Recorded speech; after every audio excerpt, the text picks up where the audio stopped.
NJP station থেকে বেরিয়ে শিলিগুড়ি শহর ক্রস করে আমরা এখন শুকনা ফরেস্টের ভিতর দিয়ে চলেছি।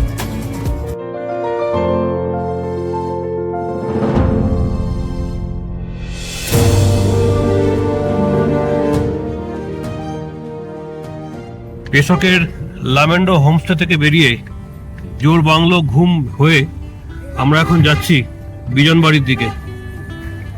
ঘুম থেকে আমরা বাঁদিকে টার্ন নিয়ে নেমে পড়েছি নিচের দিকে। বিজনবাড়ি জায়গাটা দার্জিলিং থেকে 15 কিলোমিটার, সময় লাগে ঘন্টাখানেক। ঘুম থেকে 22 কিলোমিটার, সময় লাগবে 1.5 ঘন্টার মতো। কালিম্পং থেকে 60 কিলোমিটার, সময় লাগে 2.5 ঘন্টার মতো। এনজেপি থেকে 95 কিলোমিটার, সময় লাগবে 4 ঘন্টার মতো। অবশ্য আপনার রিসোর্টের লোকেশন অনুযায়ী দূরত্ব আর সময়ের হেরফের হবে। ভিডিও শেষ পর্যন্ত দেখুন, গাড়ি ভাড়া, হোটেল ভাড়া সমেত সমস্ত তথ্য দিতে থাকবো। ঘুম ছেড়ে বাঁদিকে নেমে আসার পরে একটা বাইফার্কেশন সোজা বেরিয়ে গেছে সুকিয়া পুকুরি, তার ডান দিক ধরে আমরা নেমে এলাম বিজনবাড়ির দিকে। দার্জিলিংয়ের সাথে যারা একটু স্বাদ বদলের স্বাদ রাখবেন তারা অবশ্যই বিজনবাড়িকে প্রাধান্য দেবেন, অথবা উল্টোটা, যারা দার্জিলিংয়ের ভিড় অ্যাভয়েড করে থাকবেন এখানে অথচ দার্জিলিংয়ের আশেপাশের সমস্ত সাইট সিইংও করতে চাইবেন, তাদের জন্যও কিন্তু বিজনবাড়ি একটা ভালো অপশন। বিজনবাড়ি পৌঁছানোর জন্য দার্জিলিং চকবাজার থেকে দার্জিলিং জোরথাং রোড দিয়ে সিংটাম টি এস্টেট হয়ে পুলবাজার ছেড়ে এসে বিজনবাড়ি পড়বে, অথবা মিরিক থেকে দার্জিলিংয়ের দিকে যাওয়ার সময় ঘুমে পৌঁছানোর একটু আগেই একটা বাইফার্কেশন থেকে বাঁদিকে রাস্তা ধরে নিলেই নামতে থাকবেন বিজনবাড়ির দিকে।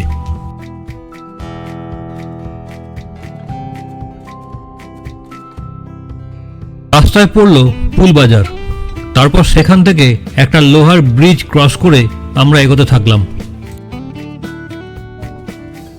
ঘুম থেকে আমরা বিজনবাড়ির দিকে যত নামছি রাস্তা কিন্তু তত খারাপ হচ্ছে। খারাপ মানে রাস্তা খুব এবড়ো খেবড়ো, গাড়ির গতি বাড়ানো যাচ্ছে না। যদিও রাস্তা সরু নয়, পাশাপাশি দুটো গাড়ি আরামসে বেরিয়ে যাচ্ছে।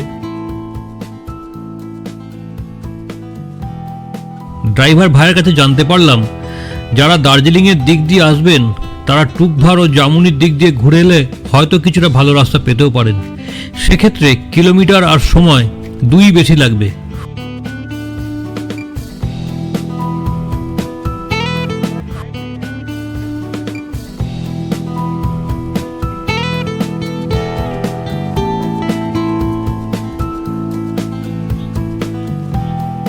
আমরা রেলি রঙ্গিত নদীর ধারে একটা প্রপার্টিতে পৌঁছেছি।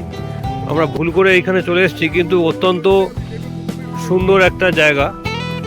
ভুল করে একটা সুন্দর জায়গায় চলে এসেছি। ইনফ্যাক্ট আমাদের আবার যেতে হবে আমাদের বাম্বু রিট্রিটের দিকে।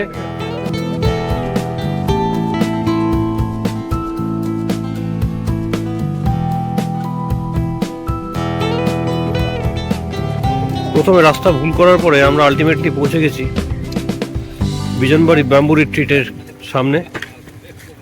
আমাদের মালপত্র আস্তে আস্তে নামানো হচ্ছে। আমরা এবার রিসোর্টের দিকে রওনা দেবো, একেবারে রিভার বেড রিসোর্ট। বাকিটা পরে দেখাচ্ছি।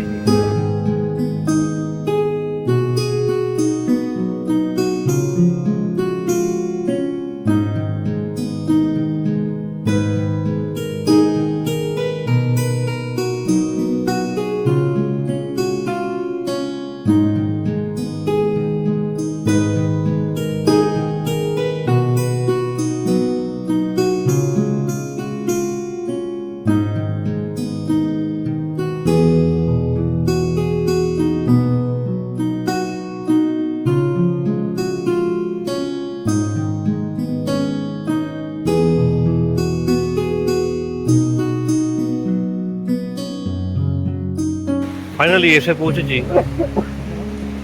বিজনবাড়ি বাম্বু রিট্রিটে।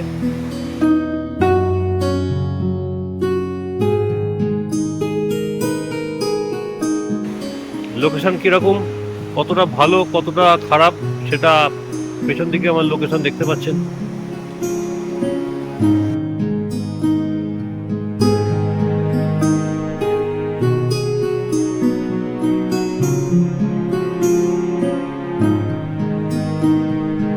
বিজনবাড়ি বাম্বু রিট্রিটে পৌঁছে আর এর লোকেশন দেখে মানে রঙ্গিত নদীর একদম ধার ঘেঁষে এত সুন্দর লোকেশন দেখে আমার এটাই মনে হচ্ছে যে সত্যি কষ্টের ফল সবসময় মিষ্টি হয়।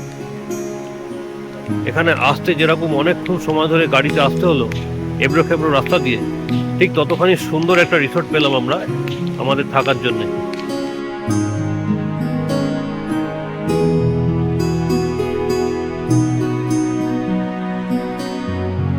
এরকম একটা জায়গায় থাকতে পারবো ইনফ্যাক্ট আমি কখনো এর আগে ভাবিনি। একটা অনেক দিনের পুরনো স্বপ্ন আজকে সার্থক হলো বলতে হবে।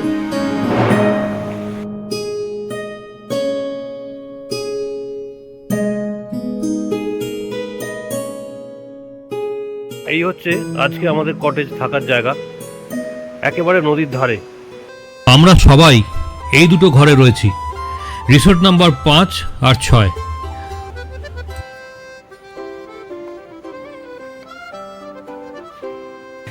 আর 5 নম্বরটা একেবারে নদীর ধার ঘেঁষে, এটাতেই আমি রয়েছি।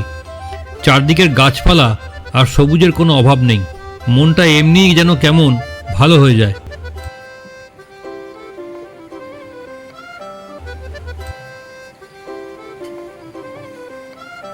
এটা হচ্ছে আজকে আমাদের লাঞ্চের জায়গা, বিজনবাড়িতে, রঙ্গিত নদীর একদম ধারে।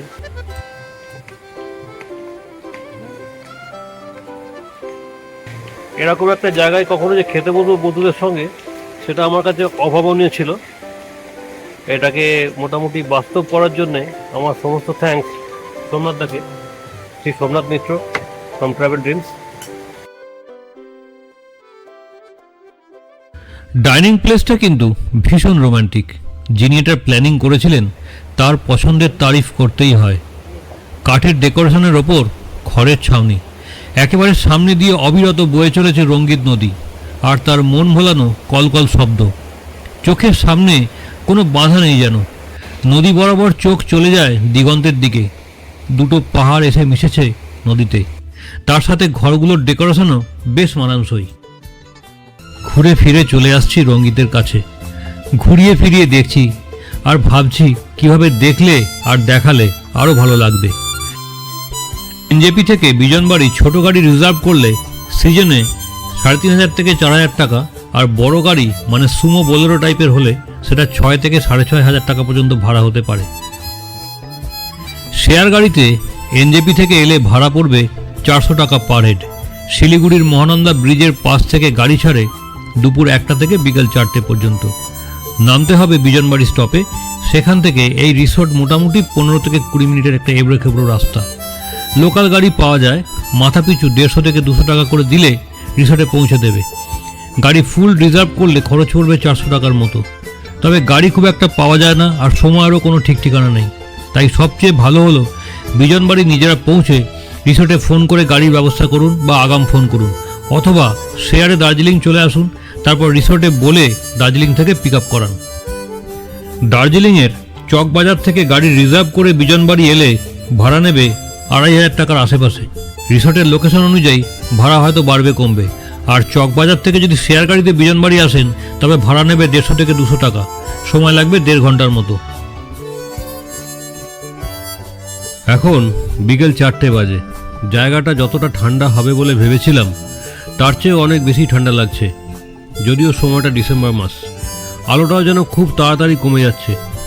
আগামীকাল সকালে দিনের আলোতে ভালো করে চারদিকটা দেখাবো। চলে তো এলেন, এবার ফিরবেন কিভাবে? বিজনবাড়ি বাজার থেকে এনজেপি যাওয়ার গাড়ি যেমন লিমিটেড, তেমনই লিমিটেড টাইম। যতদূর জানতে পারলাম ভোর 4টে থেকে 6টা পর্যন্তই শেয়ার গাড়ি মেলে। এক্ষেত্রেও আপনারা কিন্তু রিসোর্টে ফুল রিজার্ভ গাড়ির জন্য বলে রাখতে পারেন আপনাদের পরবর্তী লোকেশন বা এনজেপিতে ড্রপ করে দেওয়ার জন্যে।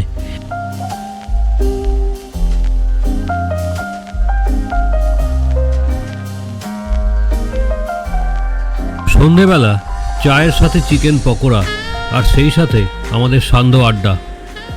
পাশে বয়ে চলা রঙ্গিতের মিষ্টি শব্দ। চলুন একটু রিসোর্টের এদিক ওদিক থেকে ঘুরে আসি। জমিয়ে পার্টি করার জন্যে বড় পুলের পাশেই একটা জায়গা খুব সুন্দর করে বানানো আছে। বন্ধুদের সাথে এনজয় করার জন্যে এর চেয়ে ভালো ফ্যাসিলিটি আর কি হতে পারে। পুরো বাঁশ আর কাঠের ডেকোরেশনের সঙ্গে ক্লাসিক লুক আছে। মিউজিক প্লেয়ার, বার কাউন্টার, বারবিকিউ ফ্যাসিলিটি, আর কি চাই। নদীর ধার থেকে সুইমিং পুলের ওপর দিয়ে দেখতে দারুণ লাগছিল।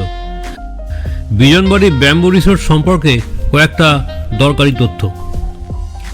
এখানে ফোনের নেটওয়ার্ক কিন্তু ঠিকঠাকই ছিল। রিসোর্টের ঘর, টয়লেট, জলের সাপ্লাই, খাবারের গুণমান এবং পরিচ্ছন্নতা সংক্রান্ত কোনো সমস্যা হয়নি। ডিনার শেষ, আজকের দিনেরও শেষ। রাতের মেনু ছিল রুটি, ফুলকপি রোস্ট আর চিকেন কষা। নির্জন নদীর ধারে আরও কিছুটা সময় কাটিয়ে আজকের মতো দিন শেষ করলাম।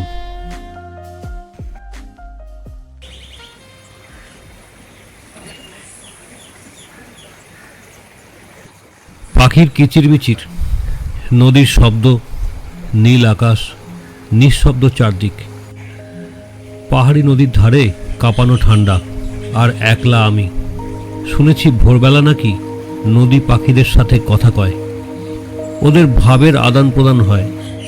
চুপটি করে বসে আছি একটা পাথরের ওপর, যদি শুনতে পাই। আমার চারদিক দিয়ে সশব্দ অহংকারে বয়ে চলেছে অপরূপা রঙ্গিত। পাখিও রয়েছে বেশ কিছু। কথা কি হচ্ছে ওদের মধ্যে? একটা ইনফরমেশন দিয়ে রাখি, বিজনবাড়ি কিন্তু বার্ড ওয়াচারদের ভালোই লাগবে। এখানে খুব বেশি রকম দেখা মেলে ভার্ড eater flycatcher, babbler, sunbird, scarlet minivets, লাফিং থ্রাশ, কিংফিশার সমেত আরও বেশ কিছু স্পেসিস। আর কারণটাও অনিবার্য, এখানে পাহাড়, নদী আর জঙ্গলের সহাবস্থান। আমরা এসেছি ডিসেম্বর মাসে, বেশ ঠান্ডা, জলও কনকনে ঠান্ডা। শুধু পুলটা দেখা ছাড়া আর তেমন কিছুই করবার নেই। এটা ছোট সুইমিং পুল আমাদের কটেজের সামনেই, আর একদম ঢোকার মুখেই আছে এই বড় সুইমিং পুলটা। পাহাড়ি ডেস্টিনেশনে সুইমিং পুলের কমফোর্ট পাওয়াটা অবশ্যই বাড়তি পাওনা। গরমকালে এলে কিন্তু আমি এই দুটো পুলকেই খুব ভালো করে এনজয় করতাম। গরম ভালোই পড়ে, কারণ বিজনবাড়ি অনেকটা নিচে, তাই চেষ্টা করবেন নভেম্বর থেকে মার্চের মধ্যে আসতে। পুলের জল কিন্তু বেশ পরিষ্কার, আর তাও যদি মন চায় তো রঙ্গিত নদীতে নেবে স্নান করতে পারেন। অবশ্যই জলের গতি আর নিজের নিরাপত্তার কথা মাথায় রাখতে হবে। বড় সুইমিং পুলের ধার ঘেঁষে নদীতে নাবার সিঁড়িও করা আছে। এখানে 5টা কটেজ আছে, আর আছে একটা ডরমিটরি। 1800 থেকে 2000 টাকা পার হেড পার ডে যদি ডরমিটরি সিস্টেমে বেশি লোকের সাথে শেয়ারিংয়ে এই বাড়িটাতে থাকতে পারেন। আর এর কটেজের খরচ 2500 টাকা পার হেড পার ডে। এর মধ্যে ধরা থাকবে breakfast, lunch, dinner, evening snacks আর লজিং। আগে রিসোর্টের এই অংশটা দেখিয়ে দিই, এটা আমার সবচেয়ে ভালো লেগেছে। আপনারা এলে সাজেস্ট করব এই কটেজে থাকার চেষ্টা করবেন। এটাই আমার পছন্দের সেরা লোকেশন। এখন গেস্ট আছে ভেতরে, তাই এর চেয়ে কাছে যেতে পারলাম না। সারাদিন ওই ব্যালকনিতে বসে নদীর দিকে তাকিয়ে থাকলেও সময় কেটে যাবে। আর এটাই রিসোর্টের সীমানা, ওই দিকে হলো ওই ব্রিজটা। চলুন ওই ব্রিজের ওপর থেকেও ঘুরে আসি, দেখি ওখান থেকে কেমন লাগছে নদীর ধারের এই রিসোর্টটা। ব্যাম্বু রিসোর্ট ছাড়াও একটু কম খরচের মধ্যেও রঙ্গিত নদীর ধার ঘেঁষে আরও কয়েকটা হোমস্টে আছে, যেমন Manidhara homestay, blue river homestay, river wood inn homestay, Reli Rangit homestay, মানে যেখানে আমরা ভুল করে চলে গেছিলাম আর কি। এদের per head per day rate 1600 থেকে 2000 টাকার মধ্যে। আমরা যারা পাহাড়ে ঘুরে বেড়াই তারা মোটামুটি এখনও 1500-1600-র মধ্যে হয়তো হোমস্টে পেয়ে যায়। সেই হিসাবে এটা একটু কস্টলি অবশ্যই। এখানে এসে কিন্তু খরচটা আর গায়ে লাগবে না, কারণ পরিবেশ আর রিসোর্ট দেখলে মন ভালো হয়ে যেতে বাধ্য। আর এই ল্যান্ডস্কেপ আপনার স্মৃতিতে পাকাপাকিভাবে বাসা করবেই। একটা নিভৃত ছোট গ্রাম, পাহাড়ি প্যাটার্নের বাড়ি। এখানে বসবাসও খুব অল্প সংখ্যক মানুষের। ট্যুরিস্টের ভিড়ও সেরকম হয় না, তাই গাড়ি ঘোড়ার শব্দও তেমন নেই। আছে বেশ কয়েকটা সুন্দর চায়ের বাগান। আর একটু নিচের দিকে গেলেই নিজস্ব সুরে তালে বয়ে যাচ্ছে সুন্দরী রঙ্গিত নদী, আর তাকে ঘিরে আছে অজস্র পাখিদের কোলাহল। এই হলো বিজনবাড়ি। উত্তরবঙ্গ আর আসামের গ্রামের নামের পাশে বাড়ি শব্দটা যোগ হওয়া বেশ কমন। বিজনবাড়ির নামটা যেমন সুন্দর, জায়গাটাও তেমনই রোমান্টিক। এরকম নামের সাথে মিল আছে একটা জায়গা খুব কমই দেখতে পাওয়া যায়। সত্যি একটা বিজন গ্রাম। যারা চাইবেন কয়েকটা দিন একদম নিরিবিলিতে 2টো রাত নিজের প্রিয়জন বা পরিবারের কাছের লোকজনের সঙ্গে সময় কাটাবেন এরকম একটা নদীর ধারের পরিবেশে, তাদের জন্য এর চেয়ে ভালো বোধহয় আর কিছু হতে পারে না। নদীর দিকে তাকিয়ে আর পাখিদের আনাগোনা দেখতে দেখতে দিন কেটে যাবে। তারপর মনে হলে রিসোর্ট থেকে বেরিয়ে একটু হেঁটে আসুন ডান দিকে বা বাঁ দিকে। কোথা দিয়ে সময় কেটে যাবে বুঝতেই পারবেন না।